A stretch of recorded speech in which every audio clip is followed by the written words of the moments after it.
یہ وہ لوگ ہوتے ہیں جو کیونکہ بالکل پیور لوگ ہیں. سیلف پیراڈائزیشن کا زمانہ ہے، تعلق اپنی تعریف کا زمانہ نہیں. جو شخص جتنی اپنی تعریف کرے گا وہ اتنا ہی فیل ہوگا، اتنا ہی کمزور ہوگا. بالکل شہزاد نے لکھا تھا، شہزادہ جی مسیح، بالکل.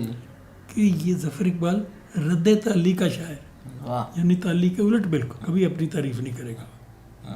تو اور میرے عجز ہے، عاجزی ہے میرے اندر، اور میں سمجھتا ہوں کہ شاید میری شاعری میں برکت کی وجہ یہی ہے کہ میں عاجزی سے کام لیتا ہوں اور اپنی تعریف کبھی نہیں کرتا، غرور کبھی نہیں کرتا، گھمنڈ کبھی نہیں. کوئی کلیم میں نے نہیں کیا، کبھی شاعری میں کلیم نہیں کیا. اور میں نے ایک جگہ لکھا بھی تھا کہ ہو سکتا ہے کوئی سوانی صبح ایسی بھی ہو کہ میں اپنے سارے کلام کو منسوخ کروں. ہاں دیکھیں کتنی، میں سمجھتی ہوں آپ کی سوچ کے اندر لائک یو آر ایکچولی وہ جو جس تتلی کو پکڑ رہے ہیں آپ خود بھی تو بھمرا بنے ہوئے ہیں نا، مطلب آپ بھی تو فلائی کر رہے ہیں اس ساری ہوا کے جھونکوں کے اندر ہی آپ کی فلائٹ ہے. اچھا اب میں سمجھتی ہوں آپ نے تو بالکل ساری چیزوں کو خود ہی ایکسپریس کر دیا، اور کس انداز سے آپ نے سائنٹیفک وے سے کیا.